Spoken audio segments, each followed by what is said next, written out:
Ang Pinagmulan ng Marinduque. Isinulat ni Pablo M. Kuwasan. Noy bago pa lamang kapapadpad sa ating dalampasigan ng mga Kastila. Sa balangay ng Batangan, ngayoy Batangas, ay kalakip ang Mindoro at mga lupalop ng timog kanluran ng Laguna hanggang Camarines.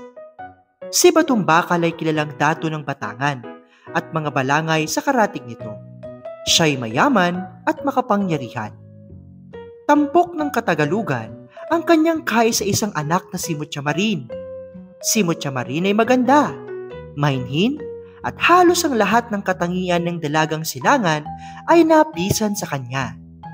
Siya'y kayumangging kaligatan, alun-alun ang buhok na hinabi ng hating gabi.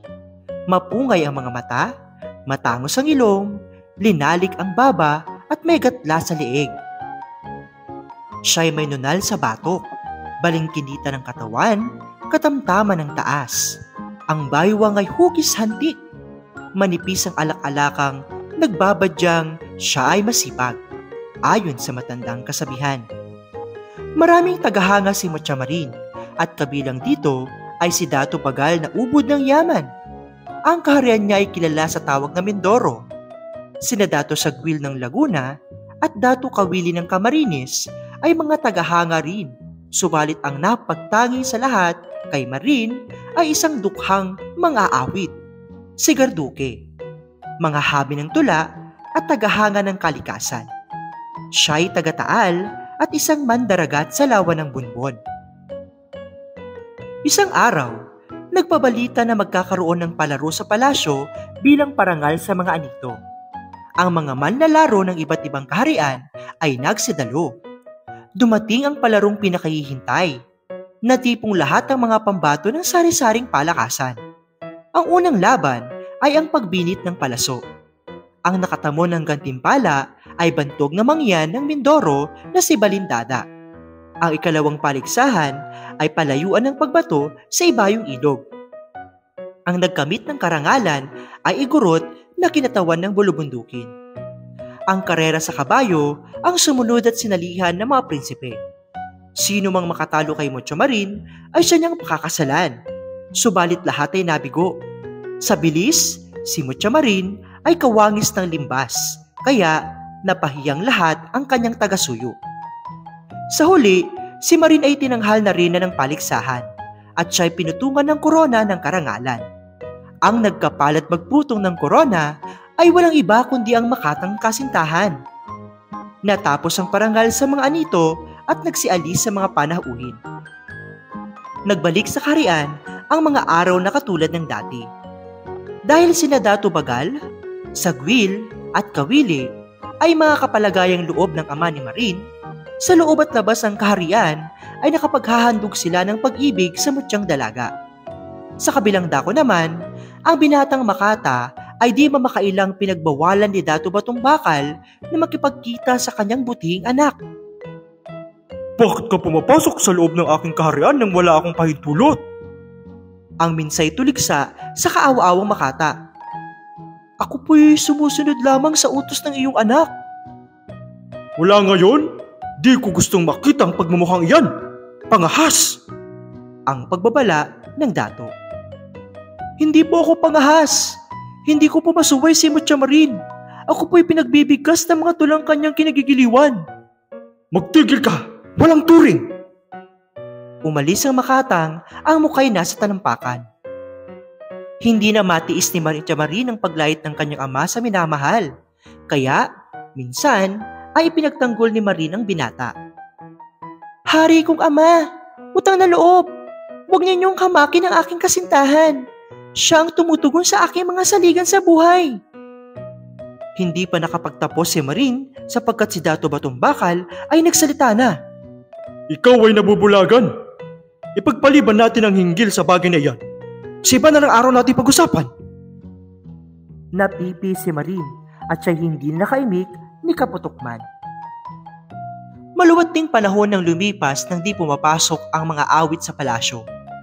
Likha palibhasan ng di matingkalang kapangyarihan ng pag-ibig, si Mucha Marin ay sadyang nagliwaliw sa kaparangan sa pagbabakasakaling matagpuan doon ang abang Makata. Nakarating siya sa matulaing ilog pansipit. Napadako si Mutya sa panig ng baybaying ilog na mapanganib. Dito'y maraming mga buhaya na sumisila ng tao. Nang sisilain na lamang at sukat ni Marin ng isang mabangis na buhaya, ay siya namang pagdating ng makatangkasing tahan. Sa kabutihang palad, kapag karakay, buminit ang binata sa palaso. Natudla ang buhaya, kaya nasagip si Marin sa nakaumang na sakuna. Salamat, mahal. Ipinag-aadya pa ako ng ating mga anito. Bakit ka nangahas maglibot sa kagubatan? Di mo ba alam na ikaw ay kinagigiliwan ng nuno sa punso? Kung magkagayon, hindi ka na makakabalik sa palasyo. Ewan ko ba? Hindi ako mapalagay kung hindi kita makita. Maluwat nang hindi mo ako sinisipot. Kaya dali mong makalimot. Ang pagtatampo ng dalaga. May babala sa akin ang iyong ama. Kung talagang tapat ka sa akin, kung tunay ay iyong pagmamahal, hahamakin ang lahat. Kahit kamatay ay iyong susuungin kung dahil sa akin. Marin, tunay nga bang ako iyong minamahal? Ako ay isang dukha, kumain dili. Bakit mo ako'y tatangi? Si Dato Bagal ay mayaman. Si Dato Sagwil ay makapangyarihan. Si Dato Kawili ay marahas. Bakit ako ang pag-uukulan ng iyong kalinga? Ang puso ko ay sinusugatan. Pakli ng dalaga. Sundin mo ang iyong mahal na ama. Ang dato ay ayaw sa akin. Ano nga naman ang iyong mapapala sa isang mga awit na tulad ko? Maaari ka bang pakainin lamang ng aking mga tula? Hindi ang pagkain lamang ang nakabubuhay sa tao.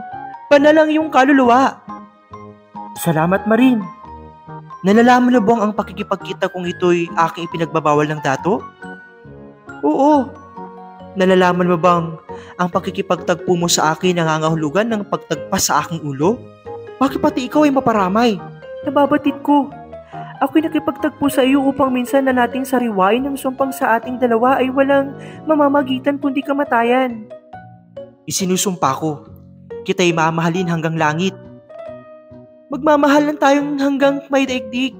Magsadya ka mga mayang gabi sa palasyo. Sa halaman ng dati nating tagpuan, meron akong ipagtatapat. Umalis ka na at baka hanapin ka ng iyong ama.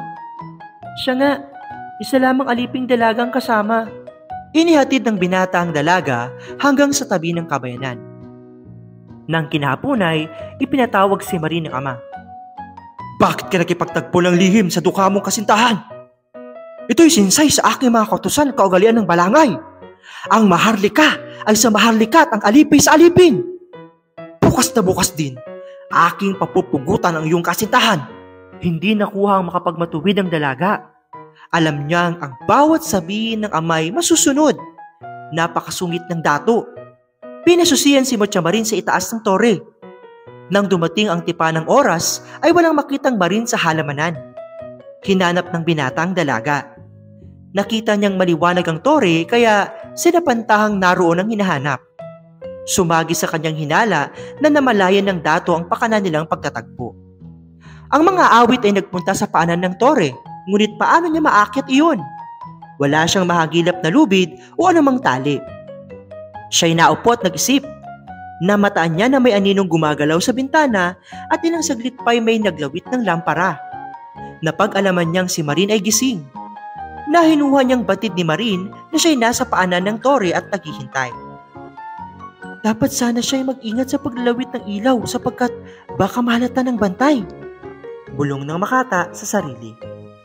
Samantalang ang binata ay nasa ganitong pagmumuni-muni, bigla siyang namangha nang makita si Marin sa kanyang kaharapan. Ang dalaga pala'y naghugos sa tore sa pamamagitan ng lubid at mga peraso ng damit na pinagbuhol-buhol. Giliw! Ang simula ni Marin. Bukas ay pupugutan ka. Ako'y nakahanda. Pumapayag ka ba? Hindi maaari. Tayo ay magtanan habang may panahon. Meron akong kinasabutan ng mga alipin na gagawit sa ating bangka. Sawa tayo hinihintay. Saan tayo tutungo? Tayo'y tatakas. Tayo papasitimog. Saan man? Doon sa walang amang makapanghihimasok sa pag-ibig ng anak. Ang dalawa'y nagtanan. Magdamag silang naglayag sa lawak ng karagatan. Nag-umaga, Nang mag-almusal na, siya'y pagkapansin ng dato na si Marin ay wala na. May nakapagsumbong na siya'y tumakas. Inihanda at inuutos ng datong habulin ng mabilis na batil pagdigma ang magkasintahang tumalikod sa kaugalian ng balangay. Nagpabalita si Dato Batong Bakal sa tatlong datong taga-suyo ni Mutya Marin. Si Dato Sagwil ay madaling tumugon. Sa mga nagsihabol ay kasama si Dato Kawili na siyang gustong pagpakasalan kay Marin.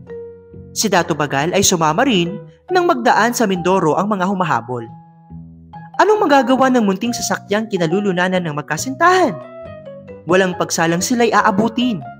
5 oras lamang ang nakalipas matapos makapag-almusal ang dato nang abutin ng dambuhalang sasakyang humahabol ang mga nagsitakas. Binuo ng magkasintahan ng kanilang sarili pabibihan ng buhay.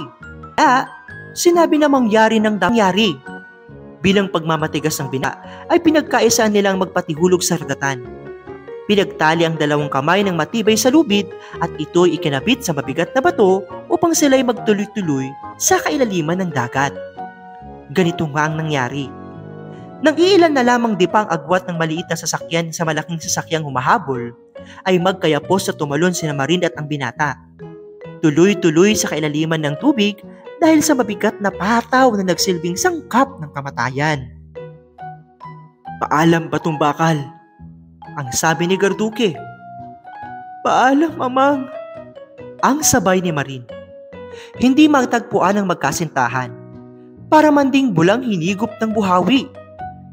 Kinaumagahan, anong pagtataka ng mga nagsihanap ng makita ang isang malaking pulo sa dakong tinalunan ng magsinggiliw. Mula noon, ay pinangalanan ng pulo na Marinduque, galing kina Marin at Garduque. Nagsisi si Batong Bakal, ngunit huli na. Bilang pagtitika sa kanyang nagawang pagmamalupit, siya'y nagpakatino. Siya'y naging mapagmahal sa kanyang mga sakop. Ang mga alipin at mga mahalika ay naging pantay-pantay sa dambana ng mga anito tungkol sa pag-ibig at suliranin sa puso. Ang Marinduque ngayon ay isang pulong may magaganda at patulaing tanawin. Pinilas ang ganda kay Marin at hiniram naman ang tula sa dakilang mang-aawit na si Garduque. Ano ang gintong aral sa kwentong ito?